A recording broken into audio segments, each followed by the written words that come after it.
Demo 4 of the official UK PlayStation magazine presented a sci-fi theme with 4 games, with 2 playable entries and 2 rolling demos with Warhawk, Twisted Metal, DEFCON 5 and XCOM Enemy Unknown. It's an interesting mix, but definitely will cater to those that love those futuristic style games.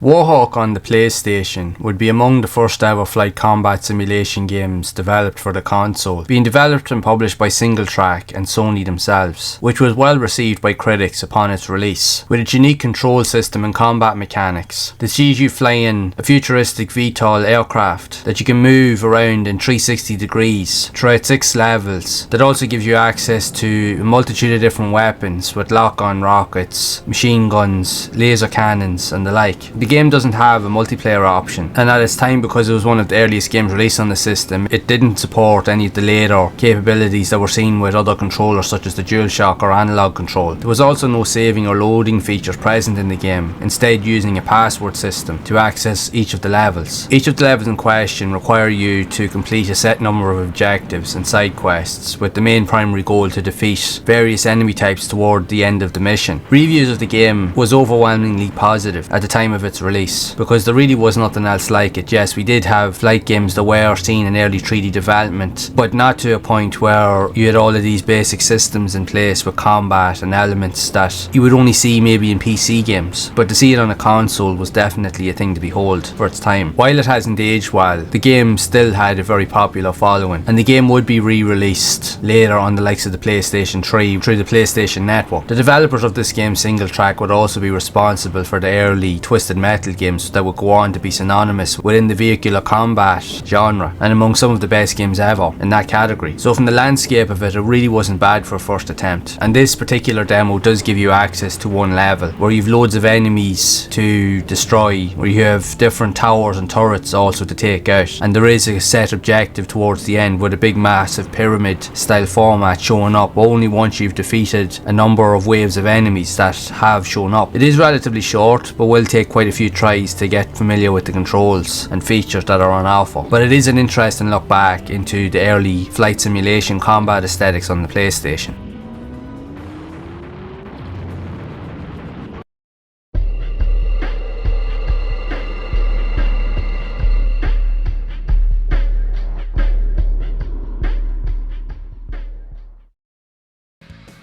Twisted Metal would be the second of the playable games on this disc. It would feature one level pretty much from the first arena within the main campaign of the game itself, but you can choose pretty much any of the characters that pretty much are available from the get-go, and your goal is literally to defeat your opponent until they're totally wiped out, which in turn will complete the demo itself. If you've ever played Twisted Metal, the first level, yes, it's short and you are limited to how far you can go, but it is a very good entry point to how you'll get to understand the game and its mechanics moving forward, because it does become a lot more difficult from that point on. But that's not to say that this first level isn't a cakewalk, because it's not. It will take quite a few attempts to really understand the physics and the control systems, which can be quite tricky, especially in the beginning. But this game presented the start of something unique, with its sequel Twisted Metal 2 World Tour being often classed as the greatest car combat game ever in existence, even still to the current day. So all of that pretty much started here with this entry. So to see an early glimpse of what the Twisted Metal games looked like from back then, no harm trying this demo, as it was also one of the earliest games to ever be released on the console during the first few months of its lifespan, especially over in Europe and North America.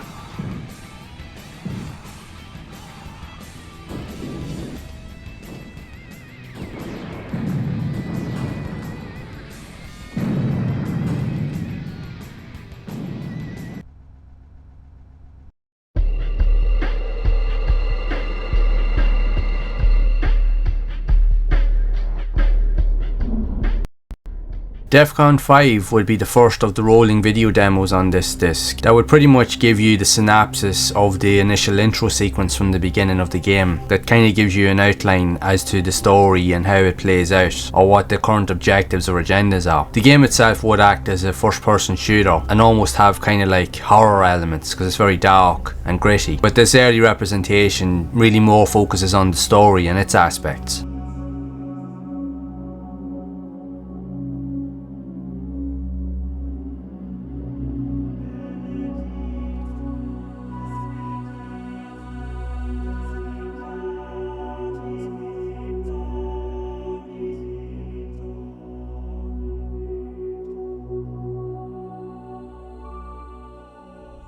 So, what's the situation?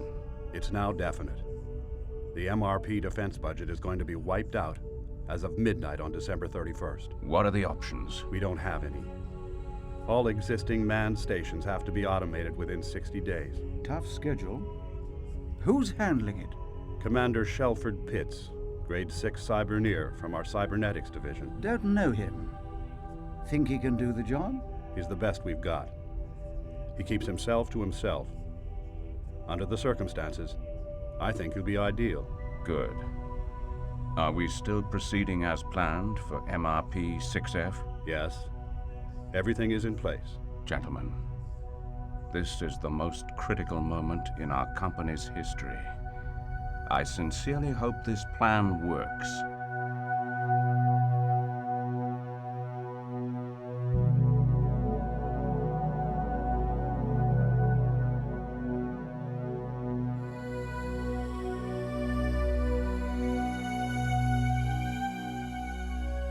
Incoming priority message. Stand by. The information that follows is classified. I'm sorry to report that your senior officer, Cyberneer Commander Shelford Pitts, has unfortunately been killed while departing MRP-6E. We've received this footage of the accident from the Dynex mining facility on the planet. I've therefore been authorized under Taiwan Security Protocol to brief you as next in command for completion of defense station automation. We are due for an orbital pass of MRP-6F in 16 hours. Report to Shuttle Bay 15 1 hour before departure. You will be issued with an appropriate security pass for the station's VOS. I suggest you get some sleep, officer. You have a very busy day tomorrow. Transmission terminated at source.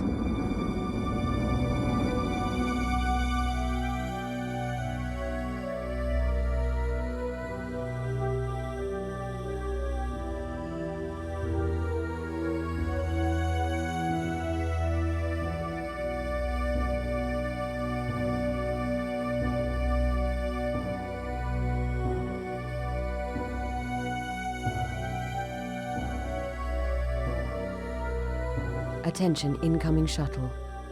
You have passed the outer marker. You are on the glide path for Hangar A. Prepare for automated landing sequence.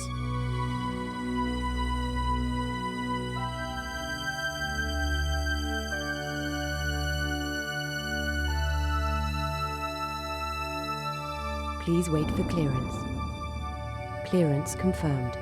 External pressurization complete. Please stand by.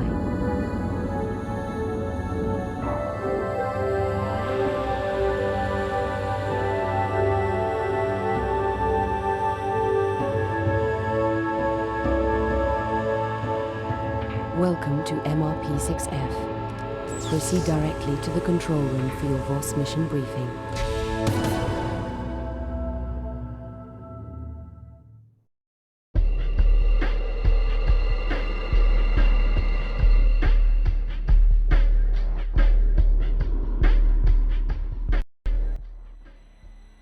The final rolling demo and game on this disc would come in the form of XCOM Enemy Unknown that would be developed by Microprose and would be a science fiction point and click combat adventure game, seeing you take control of a squadron of soldiers that are being sent to infiltrate and to also stop alien invasions, where you'll be sent to different scenarios and regions, and you'll have to utilize different weapons, abilities, power-ups, and just use all tactical and strategical elements in order to overcome the threat in question. I remember having access to this game back in the day, and myself and my brothers and some of our friends used to put a lot of time into it. Very, very cool. Even though point and click games wouldn't have been the genre that I would have played the most, but this one was very, very cool. Yes, it was very slow to get into and the loading times could take a while, but for its time it was one of the best games in this category of its type. If anything, it's still considered as the best within the series even to the current day. So this preview just gives you a glimpse as to how the gameplay and the story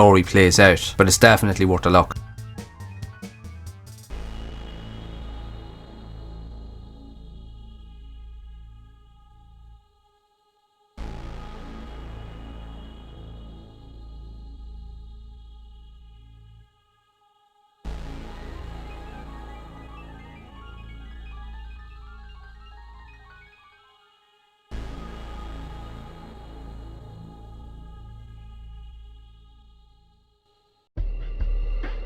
This sci-fi themed demo disc, while being short with only having 4 games, 2 of them being playable and 2 of them video based demos, presented a futuristic element to different gameplay styles, because the one thing that was apparent with the PlayStation in the early months and years of its lifespan was that it was heavily focused on futuristic themes, and you've seen that with a lot of games that came out. It wasn't just with the games on this disc, you would see that even with racing games when you look at Wipeout, and there was other games like it, like shooting games, first person shooters. Everything was futuristic themed, and that would be the premise moving forward. With that being said, however, I will be covering a lot more of these demo discs in future videos, so make sure to keep watching. But if you want to see more videos that I have covered previously on the channel, there'll be a link here to a playlist on screen. And as always, keep those gaming memories alive.